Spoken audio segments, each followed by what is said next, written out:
All right, guys. Hello, everyone. So today I will just upload a short demonstration for the electric equivalent of heat lab.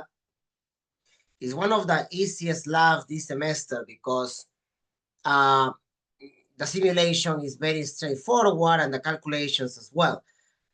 When you guys do this lab in person, there is a bit more of things going on, but pretty much when you guys go to Canvas, this is one of these labs that shouldn't take you much time to complete. And I place it in between parallel and series and the Kirchhoff because kind of to give you guys a break from circuits. And also because it does have to do a lot with power, current, applications of power and current. If you guys open it's here open already. Let's just show you the lab. You see, like you're gonna use a calorimeter if you were in the lab. There is India ink. Like this is just to change the liquid that you're gonna be using. But everything else is kind of the same. You have stopwatch, voltmeter, ammeter. So this is the procedure that you're gonna be using. So if you click here,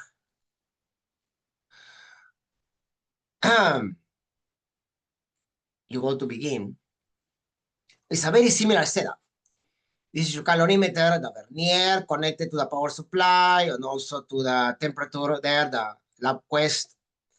The water, sorry, connected to the ammeter and then the ammeter, and you have the voltmeter just to measure the amount of voltage and of current that you are going to be giving here. That's the electric heater that you're going to be giving to this water to increase the temperature. Now you can change the volume of water, which by the way, this is a water 406 milliliters. That will be 406 grams. So that's one advantage of using SI units, right? So in the lab work, in the instructions, I show you a sample table. You have the voltage, the current in amperes, the mass of water, which I already showed you how to input, the initial and final temperature. Very simple, right? So you are going to be using electric energy to convert to heat, or heat is going to give you energy, or to heat, to increase the temperature of water. Okay, and we call it equivalent because that's what happened, right? It's both values of energy, and normally electric energy is measured in joules and energy by heat in calories. So what you are going to do is you are going to find the energy in calories and the energy in joules, and you know they are the same, but there is a factor in between. You are going to find the conversion factor between calories and joules. So you may have done this in the past, you may have not, but oh yeah, I'm showing my screen right now. For heat,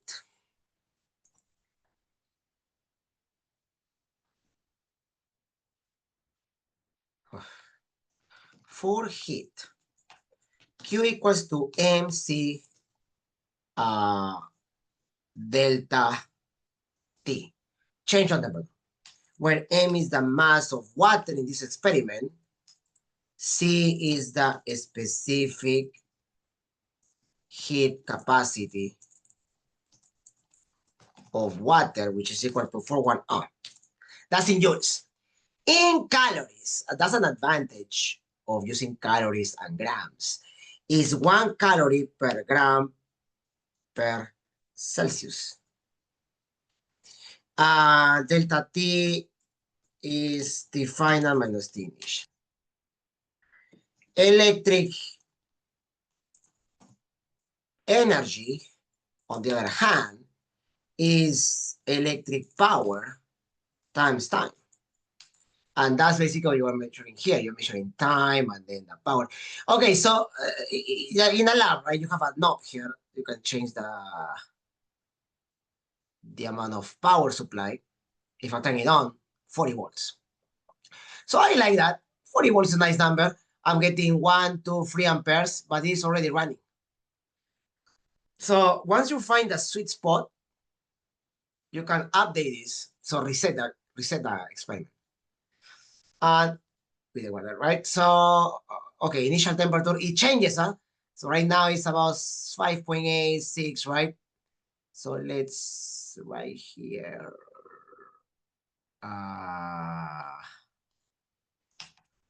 T initial equals to, let's just use 5.9 Celsius.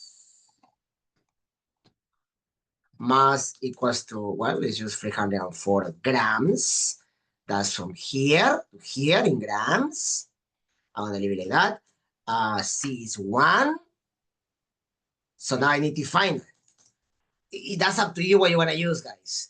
In the lab, I think I say between 85 and 95. You want to almost boil it. And then for electricity, for electric power and energy, let's see what values we're going to get. So I'm going to put this on the side.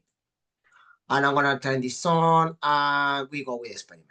Okay, so let's see how much it goes. In the meantime, voltage equals to 40 volts. Current equals to, well, that's 4.1 amperes. I'm going to measure that. So I'll have it here like that. My T final, we're going to choose, and then the time it takes. So time. So you see the variables here. You can use a notepad, and then in the lab report, you have to organize it nicely, right? So it's water, so it's going to take some time, right? Like to heat up. But it's going up. And it's a lot of water. So 40 volts may not be enough. The household voltage that you guys receive in the socket is about 120 volts. So I think I should have used more. But I'm not going to go to 80. So let's see how much this goes. How much time. You can see the elapsed timing here. And then let's see what value I find. Okay, you guys should go to higher values of voltage. All right, you can see from the demo. You may want to go here in the power supply. So I think I'm gonna let it go to like 25 Celsius. Like it was at 6 Celsius, so that's almost a temperature, the freezing temperature of water, right? Right now you are getting to room temperature values. And this actually is nice. It shows you the high specific heat capacity of water, right? In joules, kilogram Celsius is 4,186. And that's good because water is a good coolant. And given its density, water is the basic element of life, not just because we drink it, but because of all its properties, right? It doesn't get hot too easily. It doesn't freeze too easily. It requires a lot of energy, which is why some scientists consider very worrisome that it is actually worrisome if the temperature of water of the oceans raises by 1.5 degrees. You may think, but that's just 1.5. But the amount of energy for that to happen is a lot. Take into account all the mass of the oceans, of the waters of the water in the oceans, right? It's a lot. So that indicates that there is a climate change, right? They used to call it global warming, but the term was very misleading. It wasn't really what was going on. But we'll see. Let's take a look. So I think I want to stop it in a bit. 183. Let's see, maybe 200 seconds, right? It's a good time. It has to be quick here, so if I do 200 seconds, the temperature is going to be probably 26.8. 26.8, 200 seconds. So let's stop this. There I have my data. So the calculations for heat, Q equals to the mass, 304 times 1 times 26.8 minus 5.9. So that gives me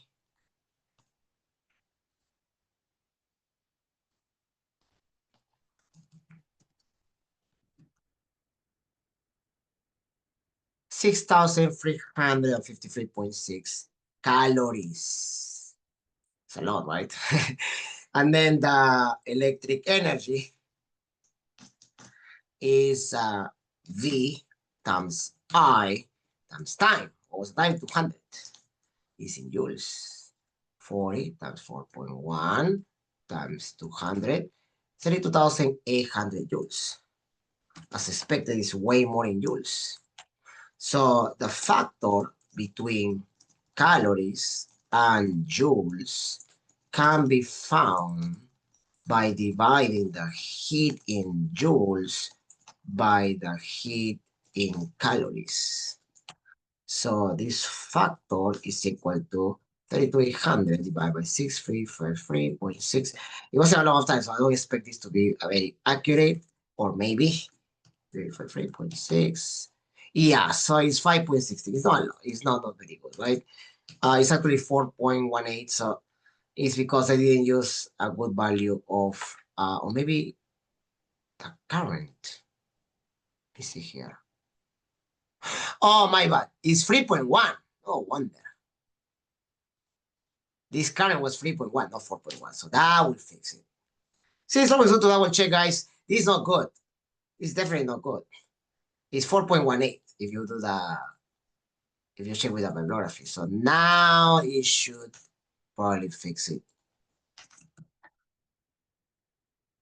That's why you always check, guys. Always check what you did.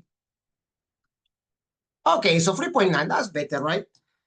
Because if you 4.18 is the expected value. So if you do a percentage difference, see what I get.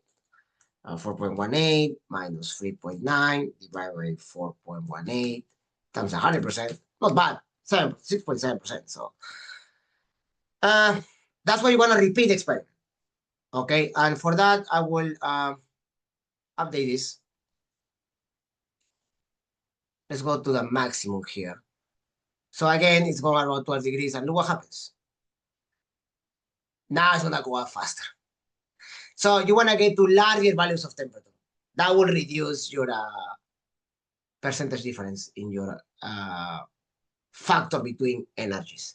Fun experiment. I really like this experiment. Use more voltage. That was my mistake. Not my mistake. It was just a demonstration. So now you know how this works. All right. And then for the individual questions, it's very simple. There's not much in this.